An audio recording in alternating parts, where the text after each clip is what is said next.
Derrière les ressources et les grandes questions sur la souveraineté énergétique, une réalité demeure. Sans financement, aucun projet ne peut réellement voir le jour. Pour comprendre comment les investisseurs comprennent l'énergie africaine et investissent dans l'énergie africaine, nous avons interrogé René Avenbeng, founder et managing partner of Premier Invest.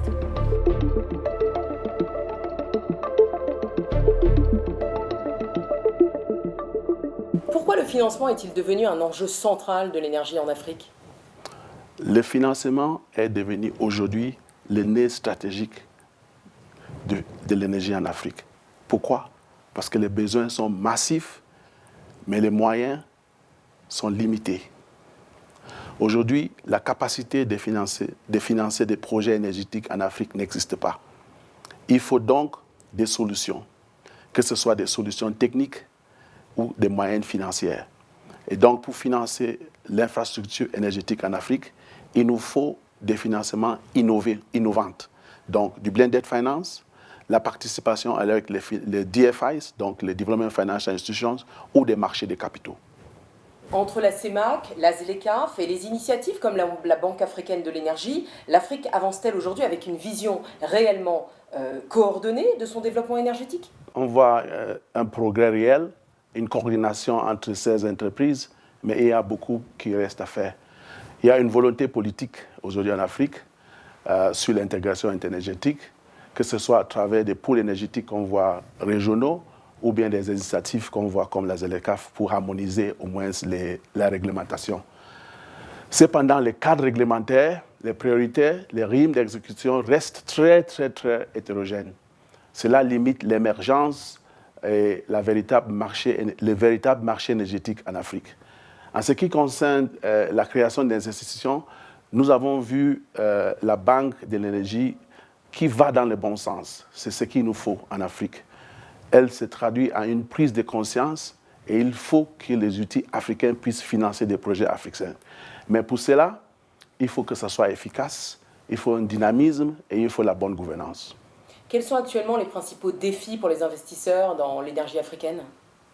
Les principaux défis, à mon avis, restent la préparation des projets et l'accès à des financements durables.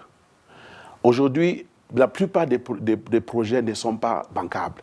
Il faut donc préparer ces projets. Il faut des études de faisabilité fiables. Il faut des projets bancables, c'est-à-dire tout ce qui concerne les diligences légales, les diligences environnementales, les diligences techniques, pour pouvoir répondre aux besoins des investisseurs. Deuxièmement, la liquidité qu'on trouve, ou les financements qu'on trouve aujourd'hui sont restreints. Il n'y a pas assez de financements longs pour faire face à des financements énergétiques. Pour financer des grands projets énergétiques, il faut des financements de 10 ans, de 15 ans, ou moins de 20 ans. Il faut prendre le cas de certains pays qui ont renforcé les capacités énergétiques, mais en production. Mais il n'y a pas de ligne de transmission. Donc il faut construire des lignes de transmission des kilomètres, 1000 km, 2000 km pour pouvoir distribuer l'énergie dans ces pays-là. Il y a ce gap parce qu'il y a un manque d'infrastructures. Et il n'y a pas des instruments de financement pour accompagner donc cette infrastructure. Ce qu'il faut aujourd'hui, c'est qu'il faut un partenariat avec des investisseurs locaux, il faut un partenariat avec des banques locales, avec des partenaires internationaux pour créer des solutions pour financer à long terme les investissements, que ce soit en production, que ce soit en transmission, que ce soit en distribution. Et l'Afrique peut-elle atteindre une véritable autonomie justement énergétique sans renforcer ses capacités de financement? Je pense que les deux vont en même sens. Les opportunités, les ressources naturelles existent en Afrique, que ce soit hydraulique, que ce soit solaire, que ce soit fossil fuels, donc, et que ce soit du gaz, ça existe partout en Afrique. Maintenant, il faut transformer ça en énergie pour faire face à ces défis. C'est vrai qu'on a vu des grandes initiatives ces dernières années. Nous avons vu la Banque mondiale et la BAD qui travaillent sur des projets M300, M300. Le projet M300 qui crée dans différents pays, ils ont choisi des projets pour pouvoir faire face à ce défi énergétique. Je pense qu'on va pouvoir voir des résultats avec des projets communs comme ça. Le financement de l'énergie en Afrique ne dépend plus uniquement des institutions internationales. Le secteur privé a désormais un rôle central à jouer dans la transformation industrielle du continent. Après l'analyse de René Avambeng sur les enjeux financiers du secteur, place maintenant à Stéphane Tiki pour nous parler entrepreneuriat, intégration régionale et souveraineté économique de l'Afrique. La ZLECAf peut-elle accélérer l'intégration énergétique du continent africain? La ZECAf, la zone économique de libre-échange, a tout à fait le potentiel pour pouvoir accélérer cette intégration énergétique. Je pense d'abord que, quand on parle d'intégration sur le continent africain, il faut parler en zone économique de libre-échange. Pourquoi je vous dis ça? Parce qu'en fait, les zones économiques régionales sont la clé. Vous avez la CEDEAO en Afrique de l'Ouest, vous avez la CEMAC, vous avez aussi les pays d'Afrique du Nord. Et en fait, souvent, les gens parlent d'une entité en parlant du continent africain, mais le continent, c'est la somme de 54 pays. Aujourd'hui, les intérêts économiques, par exemple, du Maroc, de la Tunisie et de l'Algérie ne sont pas les mêmes. Les intérêts économiques du Bénin, du Sénégal, de la Côte d'Ivoire ne sont pas les mêmes. Tout comme en Afrique centrale, les intérêts économiques du Cameroun, du Congo et de la RDC ne sont pas les mêmes. Donc moi, je pense qu'on doit travailler par zone économique régionale d'intégration. Et je pense que c'est en additionnant l'intégration des zones économiques régionales qu'on pourra avoir une meilleure autonomisation au niveau de l'énergie. Parce que par exemple, si on regarde l'Afrique de l'Ouest, des pays comme le Bénin ou la Côte d'Ivoire ont moins de sujets énergétiques que la réalité des pays d'Afrique centrale. Le paradoxe de cette belle histoire fait quand même que l'Afrique centrale est la partie du continent où il y a le plus de soleil, et c'est aussi la partie du continent où il y a le plus de coupures de courant, malgré des barrages hydroélectriques. Mais je pense qu'il faut justement additionner les forces, user de cette complémentarité liée aux zones économiques régionales et qui va permettre à la ZECAf, qui va permettre notamment la libre circulation des biens, des personnes et des capitaux et de mettre en commun pour qu'on puisse avoir cette autonomie énergétique. Et pourquoi l'unification des marchés africains est-elle importante pour attirer davantage d'investisseurs? La réalité, c'est que les investisseurs aujourd'hui se posent toujours deux questions. En quoi l'investissement est fiable, en quoi l'investissement est rentable. Donc la première chose qu'ils se demandent, c'est est-ce que dans les pays dans lesquels ils investissent, est-ce que l'investisseur, il vient pas dans un pays juste pour venir, il vient pour gagner. Donc pour lui, la question, c'est est-ce que c'est rentable. Et donc il y a toujours cette question, d'abord, est-ce que le pays, il est fiable? Ensuite, est-ce que c'est rentable d'investir dans le pays? C'est pour ça que nous qui sommes des enfants du continent africain, moi je suis né, comme vous le savez, au Cameroun, nous qui sommes les enfants du continent africain, nous devons être les premiers ambassadeurs de ce continent africain. On parle toujours de ce qui ne marche pas sur le continent africain, mais il faut parler aussi de ce qui marche. Actuellement, dans cette interview, nous sommes au Kenya, Nairobi, on a vu la qualité des infrastructures, on a vu la qualité des routes, on a vu la qualité des stades, on a vu la qualité des infrastructures qui permettent d'avoir aussi cette mobilité, le train, l'avion. On a besoin de l'avoir dans les autres pays du continent africain. Un modèle économique aussi différent. Vous voyez par exemple un pays comme le Bénin qui a axé son modèle économique notamment sur la culture, ou le Maroc aussi, qui ont réussi à avoir la qualité des stades, la qualité des routes, des infrastructures. Dans le même pays, vous pouvez prendre train, hôtel, avion. C'est ça aussi qui rassure les investisseurs. Donc ils veulent à la fois avoir une sécurité de l'emploi, un investissement faible, un pays rentable et aussi un territoire d'opportunité. Donc c'est à nous d'écrire aussi ce nouveau narratif. J'aime bien dire souvent que l'histoire est racontée par les vainqueurs. C'est à nous d'écrire ce nouveau narratif qui permettra de dire que l'Afrique n'est pas un continent qui a besoin d'aide. L'Afrique est un territoire d'opportunité. Et pour aller dans le sens de votre question, chère madame, comprenez bien que nous, au sein du groupement du patronat francophone, nous cumulons 88 patronats, 1 million de PME nous installons dans tous les pays où on parle français, on sait 1 million de PME à 44 pays du continent africain. Les PME particulièrement parce que c'est celles qui créent la richesse. Vous savez, les PME créent de la richesse, on peut embaucher des gens, on peut créer de l'emploi. Ça touche aussi évidemment cette jeunesse du continent africain qui est passionnée, talentueuse, ambitieuse, qui n'a pas besoin d'aide, qui a besoin qu'on fasse du business. Donc aujourd'hui, notre job, notre mission, notre ambition, si vous me permettez même, c'est de construire les conditions pour que l'Afrique soit un territoire attractif. Venir ici au Kenya, rassembler tout le monde, montrer que ce n'est pas les uns ou les autres, mais les uns avec les autres, nous aussi ce qui permet de rassurer les investisseurs. Nous sommes venus ici avec le groupement du patronat francophone, avec une délégation de PME qui viennent pour venir s'installer non seulement au Kenya, mais aussi en Afrique anglophone. Donc pour moi, libre circulation des biens, libre circulation des capitaux, mais aussi valorisation des atouts du continent, la qualité des routes, la qualité de l'infrastructure, la qualité de l'hospitalité, la qualité de l'investissement, la qualité aussi qui fait que si vous investissez ici, vous avez tout de suite le monopole sur le marché. Donc on a besoin de dire aux investisseurs que l'Afrique est un territoire rentable et surtout un territoire d'opportunité. Tout cela est très positif. Donc, selon vous, à terme, l'Afrique peut-elle devenir une véritable puissance énergétique intégrée? L'Afrique a les capacités pour une puissance énergétique intégrée. Mais pour moi, il y a deux réserves. Je ne suis pas un afro-optimiste, je suis un afro-réaliste. Il y a deux réserves aujourd'hui, c'est qu'il faut déjà réussir à faire travailler l'Afrique avec l'Afrique. On a besoin de se faire travailler l'Afrique anglophone, nous sommes ici au Kenya, avec l'Afrique francophone. On a besoin aussi de faire comprendre aux Africains qui sont eux-mêmes un territoire d'opportunité. Et pour ça, il faut d'abord un nouveau narratif. Ensuite, il faut travailler les uns avec les autres. C'est pour ça, comme on disait au début de cette interview, que cette zone économique de libre-échange qui va permettre de libéraliser l'économie, qui va permettre d'abaisser les frontières, libre circulation des biens, des personnes, des capitaux, va permettre de rassembler les pays qui ont des sujets énergétiques ensemble pour diminuer leurs faiblesses et augmenter leurs forces. Parce que tous les pays du continent africain n'ont pas la même demande d'énergie et n'ont pas le même niveau d'énergie aujourd'hui et n'ont pas le même besoin d'énergie. Ça veut donc dire qu'un pays qui est très fort en énergie aujourd'hui, vous ne pouvez pas lui demander de s'additionner avec un pays qui est très faible parce que la complémentarité dirait que celui qui est très fort va donc diminuer et celui qui est très faible va monter. Donc c'est pour ça que moi je crois vraiment aux zones économiques régionales où ceux qui sont dans la même région cumulent à la fois les mêmes ambitions positives mais aussi les mêmes problèmes négatifs. Et c'est en additionnant les solutions ensemble qu'on arrive à porter ça. Et moi, je pense que la solution portée sur les sujets d'énergie sur le continent africain doit être des solutions portées par les Africains eux-mêmes.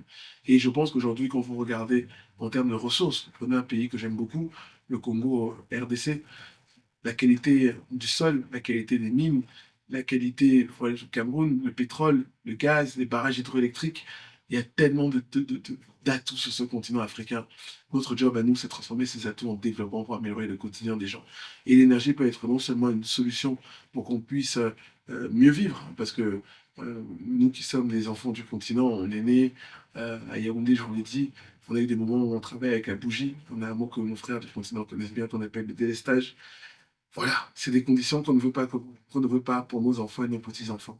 Et enfin, je vous dirais même qu'on ne le dit pas assez, et vous qui êtes spécialiste, vous le savez encore mieux que moi, l'énergie aussi fait partie des métiers aujourd'hui qui font de la création d'emplois. Investir dans l'énergie africaine ne suffit plus. Encore faut-il transformer ces investissements en infrastructures concrètes capables de connecter durablement le continent. Après l'interview de Stéphane Tiki, place à Mike Salaou pour évoquer les grands défis des infrastructures du continent et nous parler de développement en Afrique. Mike Salaou, pourquoi les infrastructures de transport sont-elles aussi décisives dans la transformation économique et l'intégration du continent africain? Merci beaucoup pour cette question. Je pense que le continent africain est un continent qui est exposé à diverses contraintes. Une des contraintes que nous voyons dans le sens, c'est la question de logistique, donc le transport. L'Afrique est un vaste continent, comme vous le savez. Il y a des pays de l'interland, accès à la façade maritime. Donc le coût de transport en Afrique est beaucoup plus élevé que ce qu'on voit un peu partout par ailleurs. Juste à titre d'exemple, par exemple, les pays qui sont du Sahel, le Mali, les coûts de transport pour ces pays représentent à peu près 50% des coûts des marchandises. Parce qu'il faut d'abord arriver à la façade d'un pays et transporter avec la logistique qu'il faut pour ces pays. Or, ces logistiques ne sont pas existantes, mais même s'ils sont là, ne sont pas efficaces. Donc, les coûts de transaction sont élevés, raison pour laquelle la Banque africaine de développement met l'accent sur les corridors. Il faut qu'on développe les corridors en Afrique.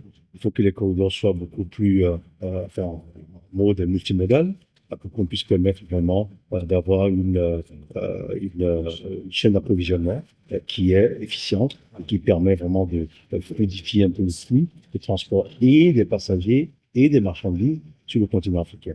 Donc, voilà un peu ce qui nous guide en Afrique, à la Banque africaine de développement, pour mettre l'accent vraiment sur le transport. Juste à titre d'exemple, 90% des marchandises qui sont transportées en Afrique sont transportées par la route.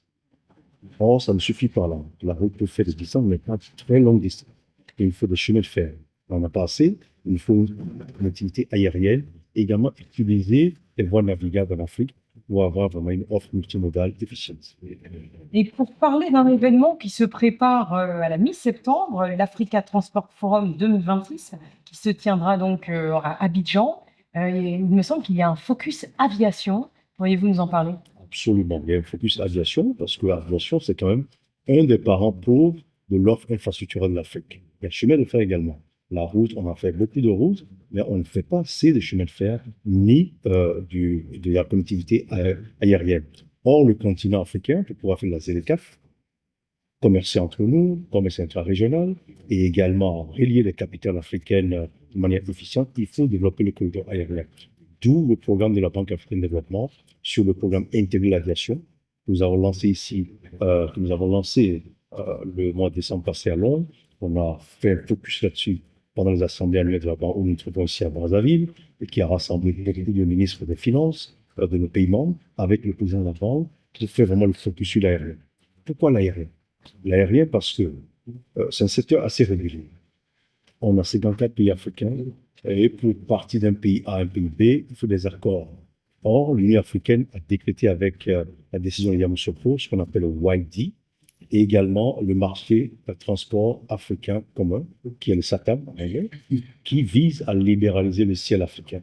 Si on ne libéralise pas le ciel africain, on ne peut pas commencer à avoir la connectivité dont on a besoin. Ça, c'est un. Deuxième chose, les infrastructures en Afrique ne sont pas tous au niveau. On a des aéroports, certes, mais il faut faire de la réhabilitation, de l'extension, pour pouvoir avoir vraiment la capacité infrastructurelle pour faire voyager plus de monde. Et la troisième, c'est les compagnies aériennes africaines qui n'ont pas accès aux finances dont elle a besoin, c'est pouvoir vraiment offrir ce transport multimodal dont on a besoin en Afrique. Donc voilà pourquoi le forum de transport de 2026 en Afrique est important. Et à ce forum, justement, on m'a posé la question, à ce forum, on aura les décideurs, on aura le financier, on aura les entreprises qui font vraiment le transport en Afrique, et on aura également le monde académique qui pense aux solutions nouvelles. Et tout ça va faire vraiment une plateforme formidable pour discuter des questions pertinentes sur le transport en Afrique. Le secteur privé également. Absolument. Le secteur privé, joue un rôle clé. Le secteur privé est au cœur de l'offre d'infrastructure en Afrique. C'est eux qui sont les acteurs.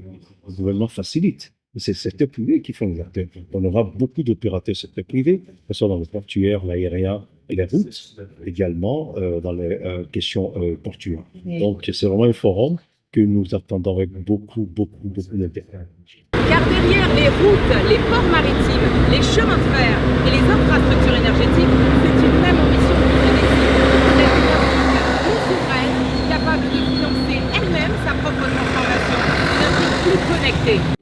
L'avenir énergétique de l'Afrique ne se jouera plus uniquement dans son sous-sol, mais dans sa capacité à financer, connecter, sécuriser et contrôler ses propres infrastructures stratégiques. Car derrière chaque pipeline, chaque raffinerie, chaque centrale, chaque corridor énergétique se joue aussi une bataille de souveraineté, d'indépendance géopolitique et de puissance économique. Vous regardiez Énergie 54, comprendre l'énergie pour comprendre l'Afrique qui vient.